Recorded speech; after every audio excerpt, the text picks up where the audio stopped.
There you go.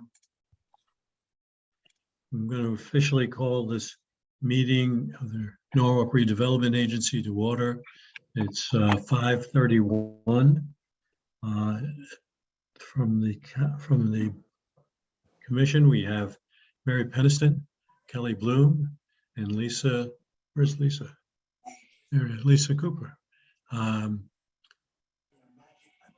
There's something else in the middle of the screen. I did the roll call. Is there any public participation? Anyone want to make some comments? Do we see any, Katie? Not seeing any. Nope. We'll go on to administration. Item 4A, approval of the minutes. Is there any participation? Anyone want to make some comments? You could all go on mute if you're a attendee, just as we're presenting here. Thanks.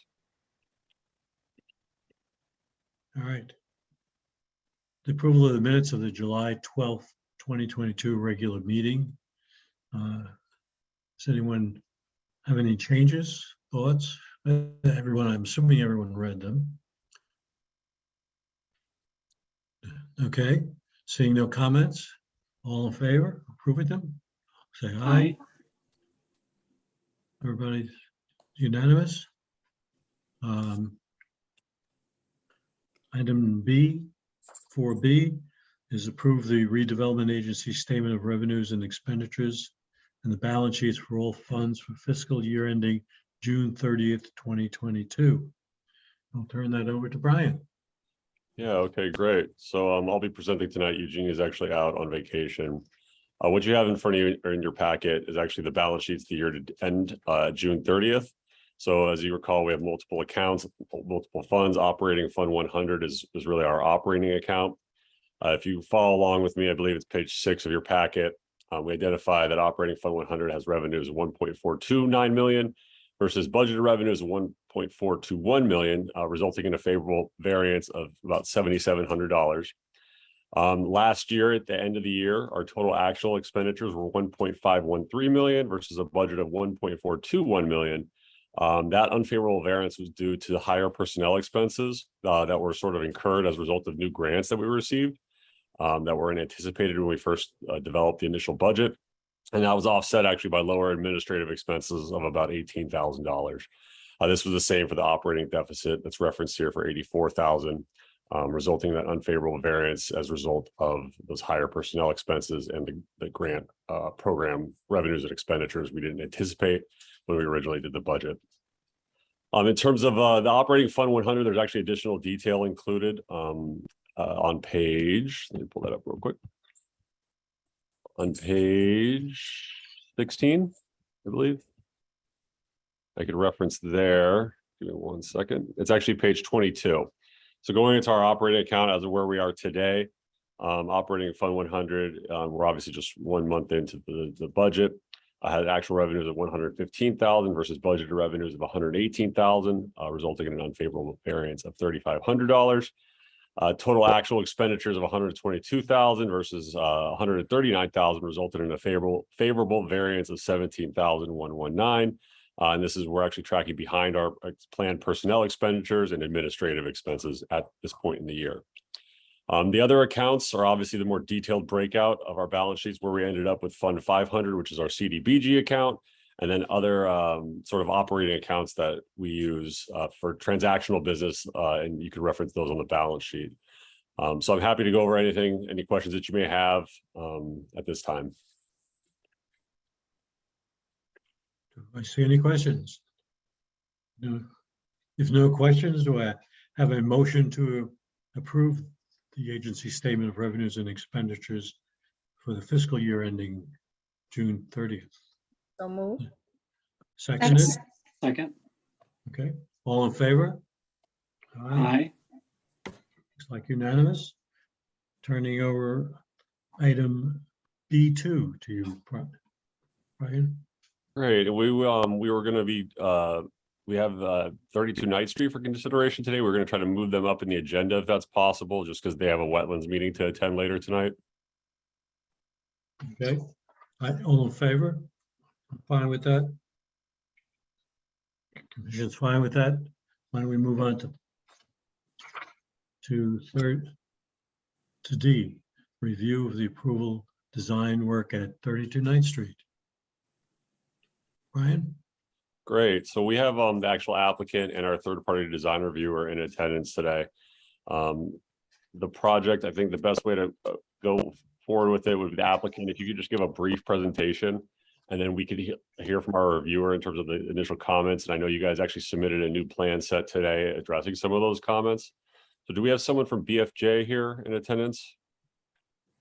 Just want to confirm. Yes, Brian, that's me, Taylor Young. I'm the reviewer with BFJ Planning. Okay, great. And I think, Craig, are you presenting on behalf of the applicant? For a little while, yeah. I'm one of the folks that has to run over to the Conservation Commission agenda when they start at 6 o'clock, but we'll see how far we get in the next 20 minutes. If I don't make it all the way through, I'll hand the MC reins over to the applicant's representative, Mike Sorreo, and my colleague, Vincent Hines. Okay, great. So yeah, if you just want to give a brief overview, just kind of introducing the project to the board, Craig, and then Taylor could give his comments. We could have a discussion from there. That'd be Absolutely. I'll share my screen. It's helpful. So we are here to talk about 32 9th Street, which you see in the middle of this Google aerial. You might know it as the former Lillian August Design Center, but of course, a little over a year ago or so, they moved to the Sono Collection. But what is on that approximately 4-acre site is a 97,000 square foot, effectively one-story warehouse. It is vacant today, and Seligson Properties is happy to have a prospective tenant in Hartford Healthcare looking to establish a medical office on the site. The proposed plan is to adaptively reuse a portion of the existing building. This is kind of a simplified colored version of the site plan. That tan color is the existing building. The gray is the existing parking, and the green is some of the vegetation on site. I'm going to flip from this photo to this photo, which shows you the proposed site plan. So the building is downscaled from 97,000 square feet to approximately 47,000 square feet.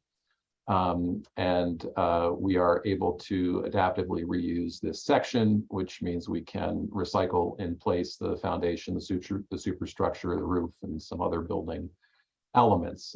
It also gives us the room we need to park a medical office user. The front towards North Ave, the parking generally stays the same, except that we're eliminating the loading dock that faces North Ave today. Those loading doors will be replaced with windows, as you'll see when we look at the architecturals. There will be a passenger loading door there, eventually used for ambulatory drop-off and pickup to the medical office, so that those users don't have to go through the lobby when they're being wheeled in by stretcher. But much of this parking stays the same. We eliminate some parking spaces here to make the operation of the entrance a little more straightforward, and then eliminate some parking here to be able to get this drive to the back of the site, where we have a new parking lot in the rear. As I'll present to wetlands later, we're able to get a lot more green space in the vicinity of the resource in the back. We're creating a curb cut here, really reducing the total amount of curb cut that exists today on 9th Street. There's a large central corridor in the middle of the building, so there are entrances to the north and to the south. We are able to retrofit the stormwater to provide a significant amount of water quality benefit, which does not exist on site today. That's been reviewed and approved by the Department of Public Works. So here's kind of a rendered site plan prepared by Eric Rains, Landscape Architecture, who's also on the call tonight. We think this accurately represents just about everything, except again, in accordance with the comments from BFJ, the design reviewer. We added islands in the center of this rear parking lot and added 8 trees or 4 trees there. That's shown, which show up on the more detailed landscape architectural plans. I think with that basic site orientation, we can leave it. I can hand the mic over to Shannon Zwick of MBH Architecture, and she can give you a basic review of the exterior of the building. Shannon, I don't know if you want to share your screen or if you want me to go through some plans. You can go through some plans of what you have. That's Okay, fine. yeah, I have the four corner renderings if you want to speak to Yep. those. Okay, so the proposed design that we worked out what incorporates high and low parapets, which you can see here. It gives on the north, south, and west walls. We're going to help to break up the long facades and divide the building mass into smaller components instead of it being one long facade, as it currently is, which gives it more of a pedestrian feel. One of the things we wanted to do was we had this rotunda, which you can see in the center. The rotunda is going to kind of act as our anchor for the building. At the intersection of Route 1 and Knight Street. The design incorporates about a 70-foot diameter, high sloping rotunda of glass and metal panel to create a clean, modern look. And we wanted to have that as our visual anchor for the site.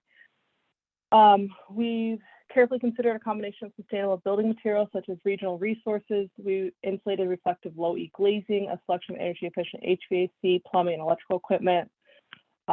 The glazing installed around the exterior of the building will also include an ambient natural light, which will filter into the central areas of the building, allowing for better wellness of the patients with having the natural light. So in this drawing, you can kind of see we're getting rid of the loading dock. That'll be our patient drop-off. We will also be reusing some of the brick that's currently there on the east wall. That whole facade is kind of staying on the east side along the river. And we're incorporating and doing adaptive reuse of the structure and some of the roof and areas. So we're trying to reuse some of that stuff that is currently there on the site. Visitors in the site will be able to easily identify the front glass curtain wall entrance and glass covered canopy. The canopy will complement the building design. It allows the natural light to kind of enter into the main entrance and galleria spaces, making it feel more welcoming while providing protection for visitors by having a vestibule area that's out of glass. At the rear of the building, if you want to go down, we'll have a canopy and vestibule that extend out of the building, allowing for a drop-off canopy that will actually be able for visitors to pull up with their cars, park under the canopy, get out or load patients coming into the facility. Closing the design will allow the building to be extremely flexible and to adapt early to the client along with their provider requirements, providing a modern technology advanced facility for growing, constantly changing healthcare field. So that's in yellow, you can kind of see our galleria space. And then in the X box, there's a high parapet that is currently there that we're going to reuse and put lights to allow light down into the galleria space, just trying to give it more natural light as in areas where we can. All right, so hopefully that qualified as a very brief intro, Brian. And Yeah, that's great. So I'd invite Taylor from BFJ if you'd like to just provide a little bit of information on your review, some of the comments, and kind of where we're at today. I don't know if you had a chance to look at the resubmittal that was provided. Yeah, thank you, Brian. I did have a chance to look at the resubmittal that was sent over earlier today. Well, I'll just give a quick background that we, BFJ Planning, were contacted to provide a peer review, for this application. We've been providing peer reviews for other City of Norwalk applications, usually, the neighborhood village areas like Norwalk Green. This one is one of the ones, or I guess one of the ones we've done with the redevelopment agency, one of the few ones we've done, or one of the more recent ones. So we, reviewed the application with our architects and landscape designers and issued a memo, I think it was last week. The applicant reviewed, I guess, the city and the applicant reviewed our memo, and the applicant has responded and revised their application. In general, I think we feel that the applicant, follows the design guidelines pretty well. that was what we were tasked to do, is follow the design guidelines from the that were from the neighborhood plan in 2019. And so the memo, which Brian, I'm not sure, would you like me to share my screen and show it? I'm not sure. I mean, it may be helpful, may not. Yeah, you can if you like. I did send it out to everybody just so you know. Okay. To receive it. Yeah. Yeah, if everyone had a chance to review it, then I think it's fine. You know, I just kind of we went through each part of the design guidelines and tried to state, you know, how they met them or where we thought they could improve for each one. You know, some of the big comments were on pedestrian access. The biggest one was on the sidewalk on Knight Street. You know, initially the applicant had done a good job of, you know, or was not planning on adjusting the sidewalks at all because their application wasn't going to hit them. But in reviewing the site, we saw that the sidewalks weren't ADA accessible, but due to utility poles, and especially thinking about the winter when it snows, and this is a medical office, we really need to ensure ADA accessibility for the site. And the applicant has revised their application and widened the sidewalks to ensure accessibility and then give extra space when it snows, so that when things are shoveled, they stick up, we've got a little bit of extra wiggle room, you know, for folks with mobility issues. That was one of the bigger comments. Let me see. Oh, you know, the applicant also improved the pedestrian connections within the site, you know, leading from Knight Street, you know, and North Avenue, improved with stamped concrete on the, thanks for bringing that up, from the north end on North Avenue, and then also on the west side, just to kind of make it, you know, make it a more attractive space for pedestrians. And it was also hearkening back to the existing historic facade that's on the west side of the building. You know, so historically, it appears to us that this was an entrance off of Knight Street. That facade is proposed to be removed during this plan.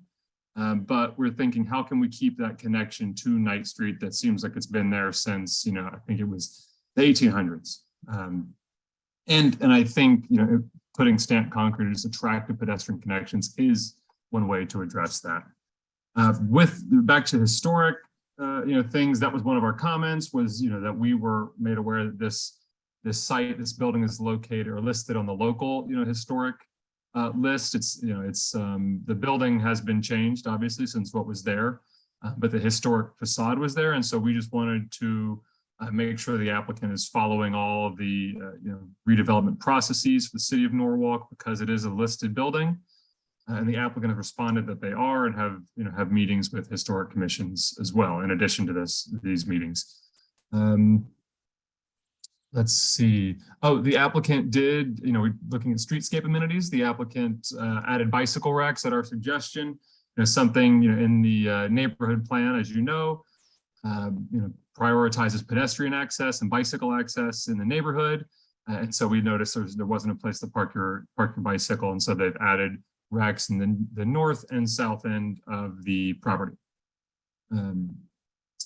Let's see, landscaping, the applicant, you know, one of our comments was the double rows of parking, as you see on the south end of the building. The applicant has addressed the comment and added, you know, more trees in the site, because it was just a big, you know, wide swath of concrete before for all the parking, of course.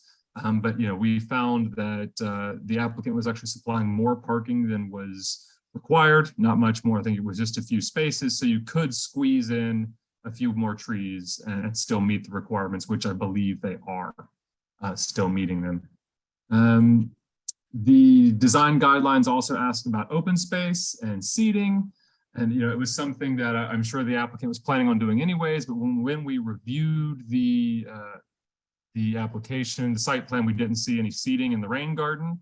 And so, although I'm sure they were going to do it, they've just specified in the plans to put movable tables or something like that for, you know, visitors or workers who are taking a break or enjoying the brook there on the east side of the site.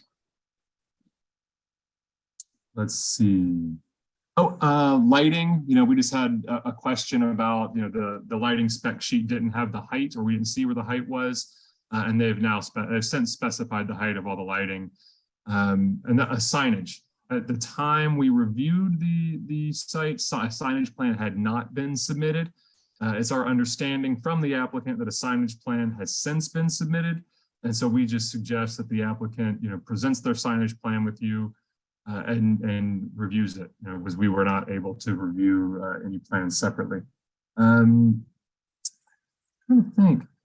I think that is our main, those are the main ones. The applicant, kind of addressed one of the comments, a few minutes ago about green infrastructure and green building infrastructure. That was something that, is called out specifically in the design guidelines. And they mentioned, just 10 minutes ago that, it's an adaptive reuse, which of course is inherently green over new construction, and all the different glass glazings and way to bring in sunlight into the site, which will, reduce the need for different electrical uses. So I think that is the summary. Based on my review this morning, the applicant has addressed all of our comments, but we didn't have, there weren't any serious flaws in the application. I think we found ways that they can improve it, and I think they have, based on the comments. And I want to, thank the applicant and for their assistance, their help, for their willingness to address the comments in a timely manner.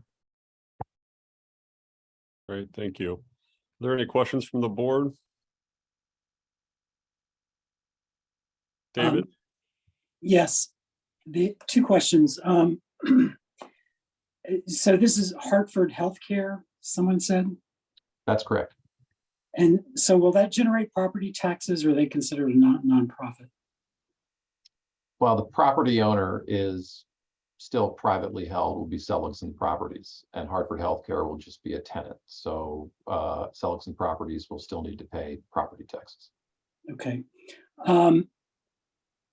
Is this project on the agenda of the Historical Commission yet for review? I know I've heard that there's some concern about the Knight Street facade.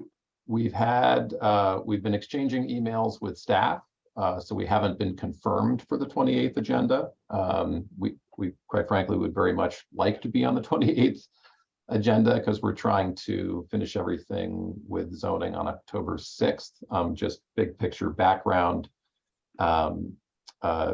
We have a drop dead deadline of getting the first tenant, a large cardiologist's office, into this building by May. So, which is why we responded so quickly to the design reviewers' comments and got new stuff in today.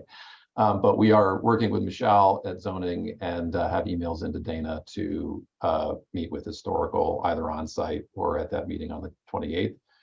The applicant, of course, is very willing to do the right thing here and find a way to commemorate the history of the building, either with signage or a plaque or pictures and a narrative, either installed on site or in the lobby of the building. It would be nice.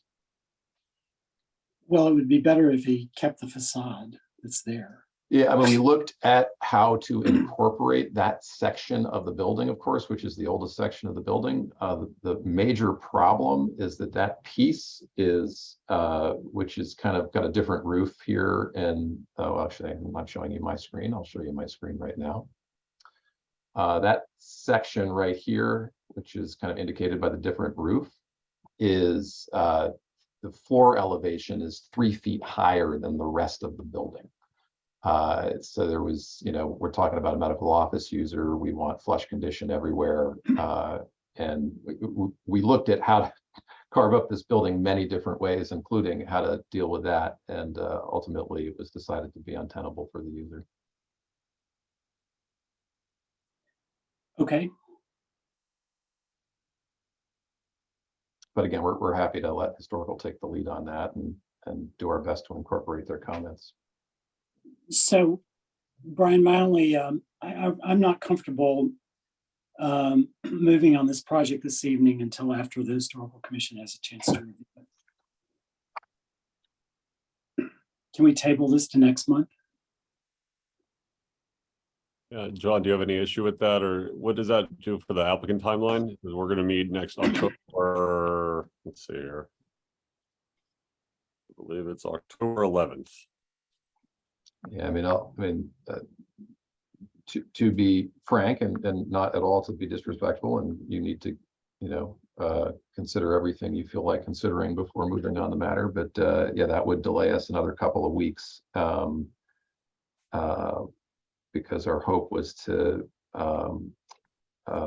present to P and Z for our last meeting on October 6th. So if you guys aren't meeting again till the 11th, that would push us at least to the 19th. So I would be fine with having a special meeting after the historical commission meeting if we need to. Yeah, we may have another item too for a special meeting, so that might work out okay for sure. What is the date of the historical commission meeting? well, their regular meeting would be scheduled for the 28th. Like I said, I just haven't confirmed that we're on the agenda and they're holding it. I assume we are, but I just haven't got that confirmation yet. Okay. I would be okay with having a special meeting as well. Any other questions? Everyone else okay with a special meeting? Okay. Then I have a motion. Do I have a motion to table this until the special meeting? So moved. David, seconded, Second. seconded, all in favor? Aye. Aye, Aye. unanimous. Thank you very Thank much you. for your time and your accommodation. You have 2 minutes to make your meeting. Thank you. Okay, Good All luck. right. thank you. Thank you, everyone. Take Thanks. care.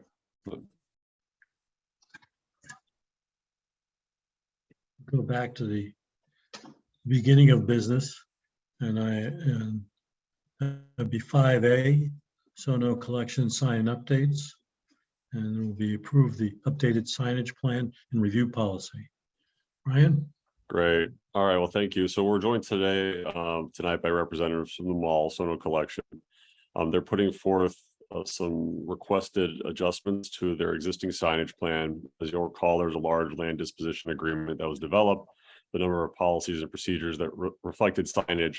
The initial policy that was in place was that the agency, given the concern that there would be a lot of volume, particularly when the mall just first opened, would actually have a third-party review these sort of signages, similar to what we just did for the design review. The company that actually was engaged to do that, an actual individual, has since moved on, and they're actually not offering that service anymore. And given the volume that we expect and see, I think this is something that we could discuss, obviously, but we could accommodate this in-house just as we accommodate other sign reviews in conjunction with the LDA. And if there's anything that needs to be elevated to this board, we'll happily do that, obviously.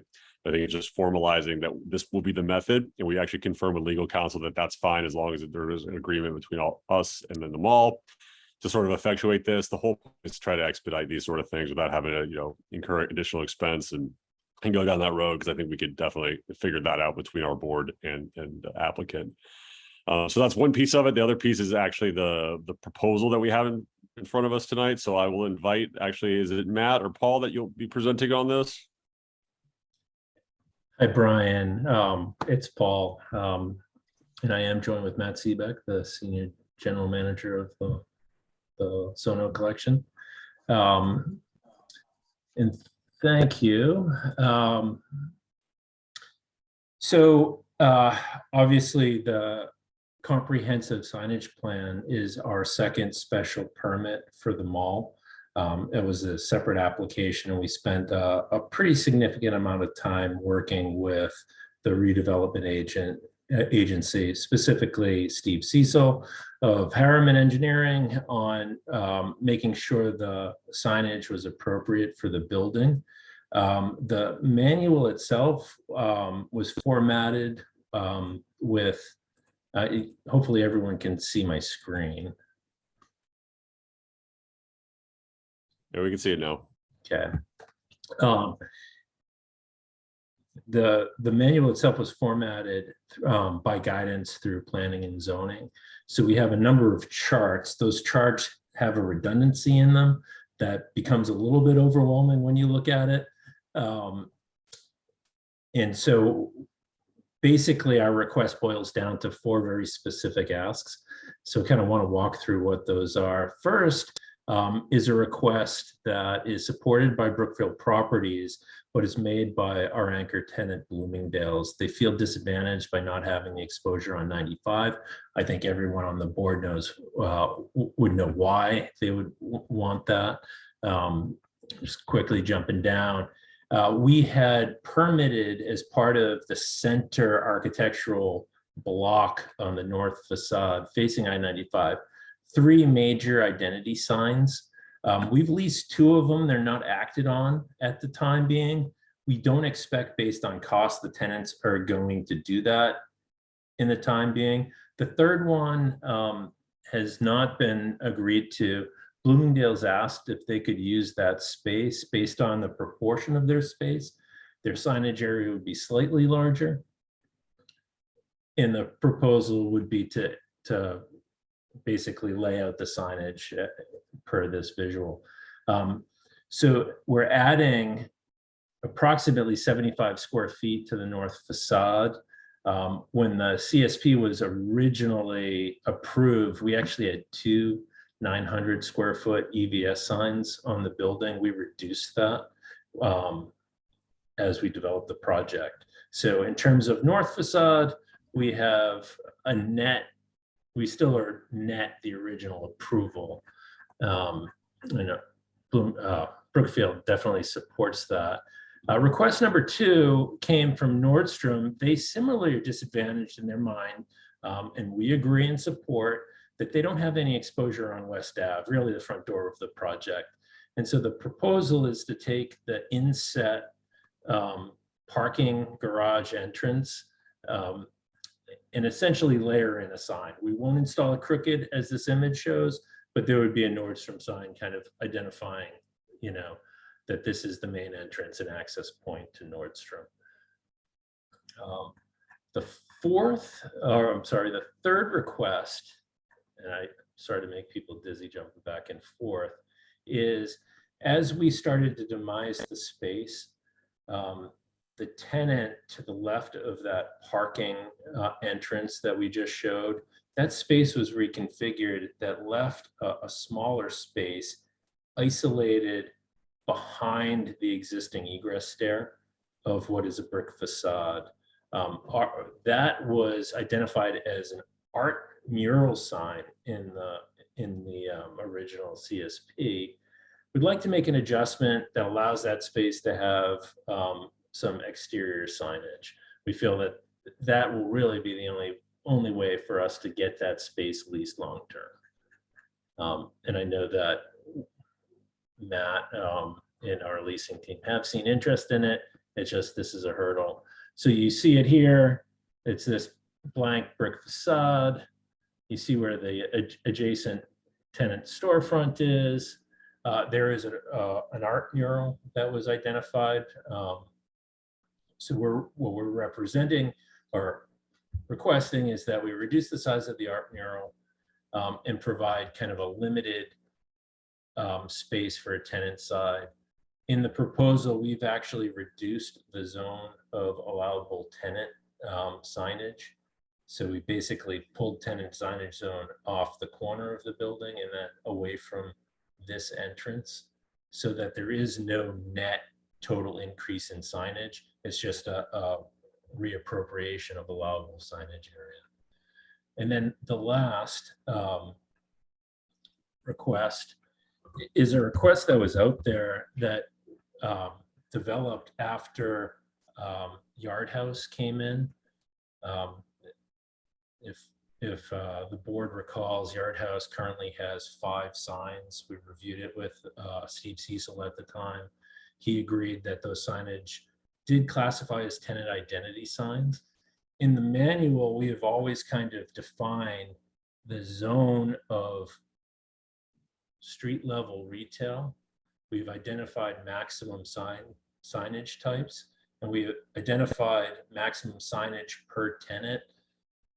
We additionally, at the request of planning and zoning, added tenant basically signs, and they asked us to quantify those signs because of the way that we've redemised and the fact that Yard House employed more quantity of signs.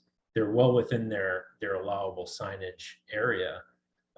We're making an adjustment to the total number of signs on West Ave, not increasing the allowable signage area, simply adding more signs so that those spaces that have yet to open, those tenants will have signs. So that is the gist of it. There's a lot of red on this manual. It's all try to keep all of the charts consistent.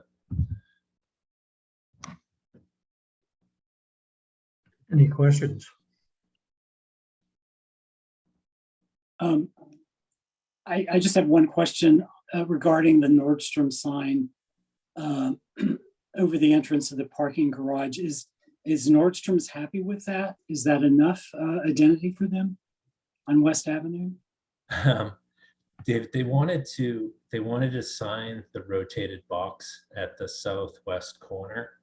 Mhm. And, based on the status of lease negotiations with prospective tenants, it would have conflicted with those deals. So really it came down to, we think this is the best place. It's the closest to their entrance coming off of the street. And so they do agree to it. It's more signage than they currently have today.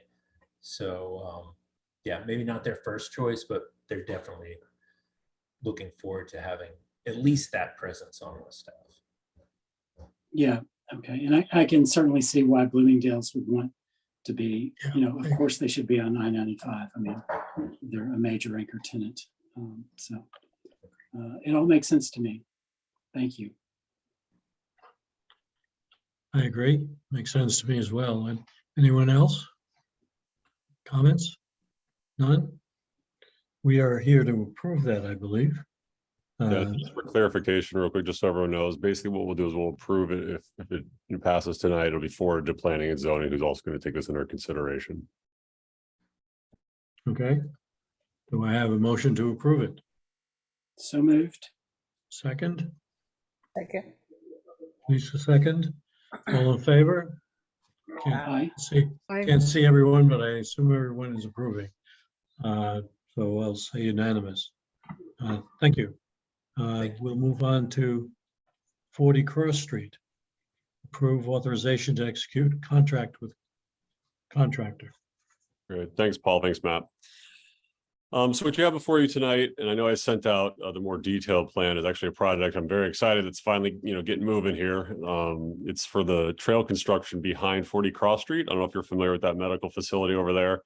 It took some time to get to this point because when I actually, came into the position, we only had rights for a 4-foot passive access way there, which wasn't very much for people that, obviously want to ride the trail and kind of go through. So we worked with Corporation Council to negotiate on an additional 2 feet and also allowing for active use. So that was completed. We got that all approved. I believe this board did consider that.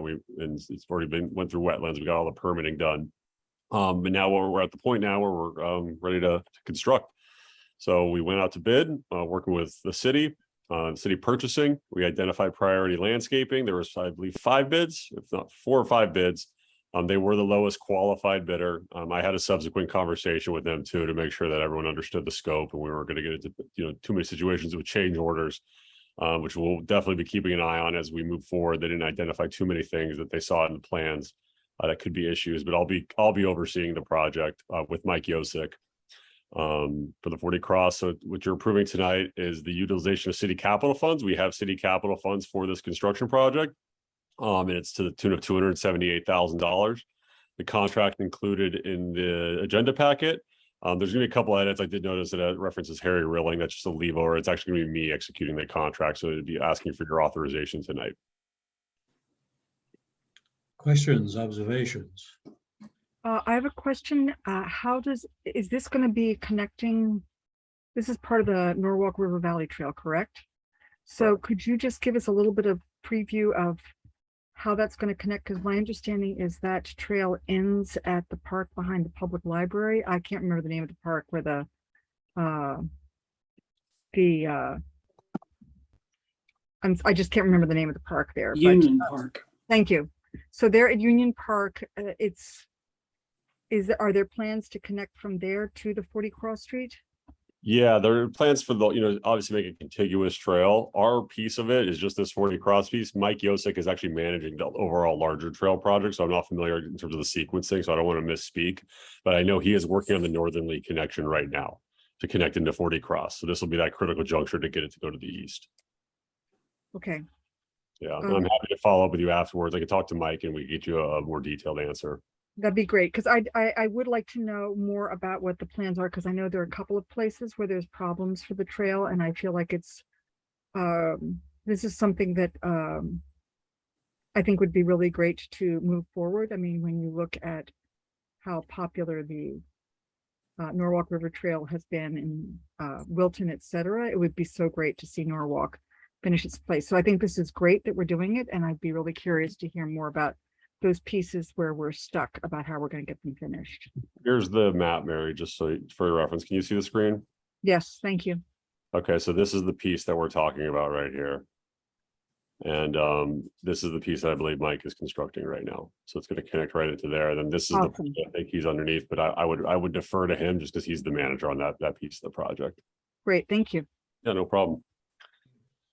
So I heard the other day that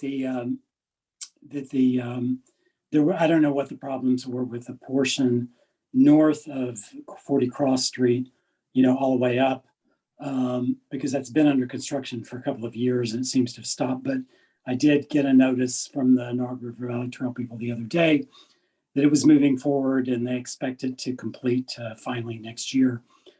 So that's very exciting.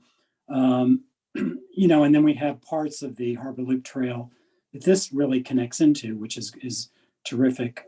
I've been involved, probably Mary, you have too, in one way or the other for, I can't even count. It's probably in decades at this point. I know that Patsy Brescia claims that she started all of this in 1972. So I'm thrilled to move this forward tonight. So I think it's great. So. Need an official vote. Do I have a motion? So moved. I'll second. Seconded. All in favor? Aye. Unanimous. Okay. Moving on to where we are now, the Brownfield Phase 2 contract. Ryan? All right, great. So what you have before you is a proposal to do a phase 2 environmental assessment for the property adjacent, the city-owned property adjacent to the YMCA site at 340, 350 West Ave. I know that's gone through a number of discussions in terms of what development might go there. In the past, there's been some entitlements that haven't gone through. There's some interest, I believe, in selling the property as it stands. The point of this is to really just get the environmental assessment work done so we have a handle on what would need to be cleaned up there if the city were ever interested in transferring ownership of that property for whatever use. The urgency, I guess, is because we've been notified by EPA that that there's a lot of funds available this go around as a result of some of the Biden infrastructure money that has come through EPA. They've actually tripled the allotment for brownfields remediation this year over past years. So what we want to do is to put forth 2 applications. One is for Webster Lot, and then this one is for 340, 350 West Ave. We do not have, in order to apply, we need to have a phase 2 ESA done. So that's what the estimate is for, and actually a draft APCA, which is basically the sort of initial remediation plan and cost estimate for what that would be, so we can put together a grant for those funds. We were fortunate. I don't know if you recall, we did put a resolution in a couple of meetings ago to DECD for a $200,000 brownfields grant. We did receive that, so that's good news to report out for the brownfields GIS application. But we did include a portion of that to pay for assessments. And I know we just got awarded that last month, but I did talk to our project manager at DECD, and they did say that we could actually incur these expenses underneath that grant. We wouldn't be able to actually get them reimbursed until I sign the grant agreement, but that's actually in our hands already. So we'll be signing that before we actually, incur too many of these expenses here. I know it's probably a lot of detail on the administrative side, but just wanted to kind of let you all know what was going on. And then I'm asking for your approval tonight to authorize the contract with VHB. We did receive 3 quotes on VHB being the lowest provider in accordance with city's procurement policy. Okay. Any questions, comments, So- observations?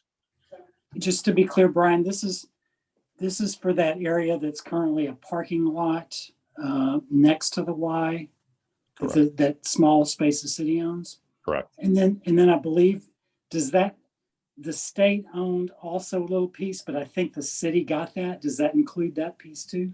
There, I don't want to misspeak, but what I know about that is the city does not have it, but they have discussed what it would be to purchase it. And I think it's to the tune of $100,000 or something dollars. I could confirm that for you. I have an email with that in there. But there's still a portion that's still retained by the city, but the city could actually obtain, that as an option. So will the study cover that piece? We'll only be assessing the city owned just because we have ownership right now.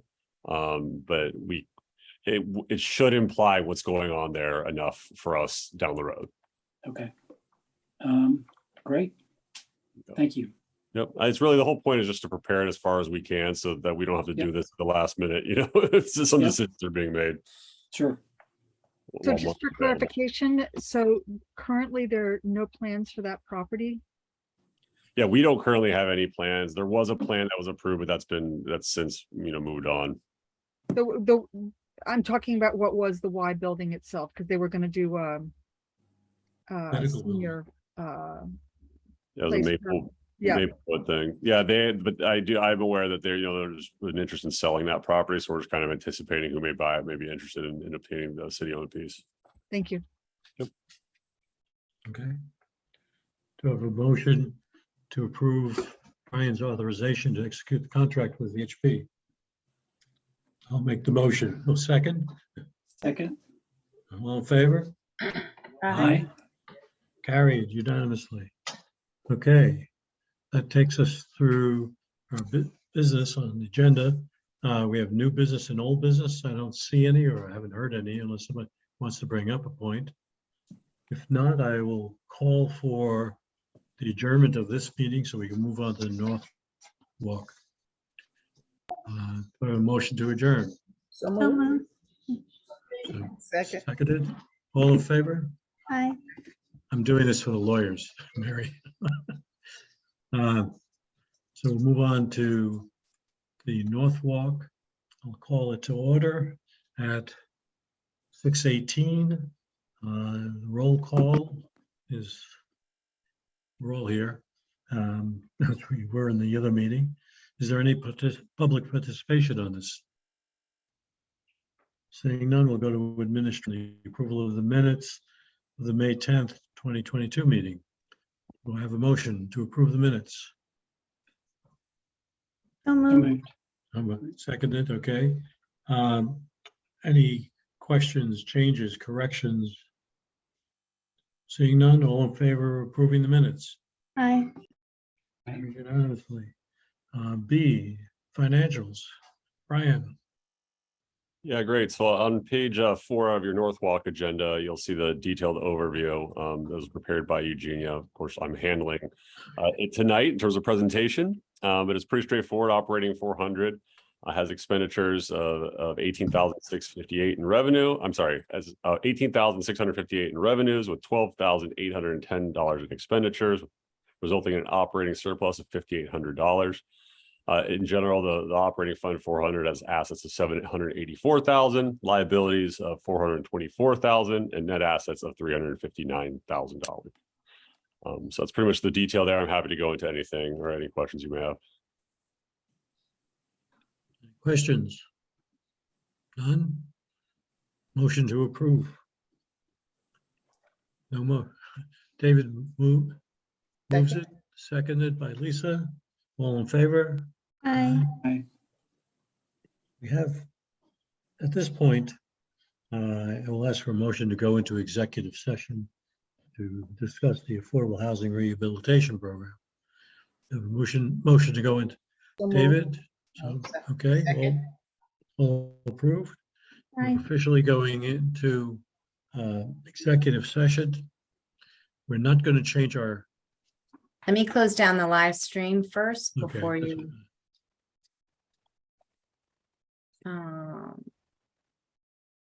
Yeah. And since this is going to I'm be, gonna stop the recording as well. okay, and then any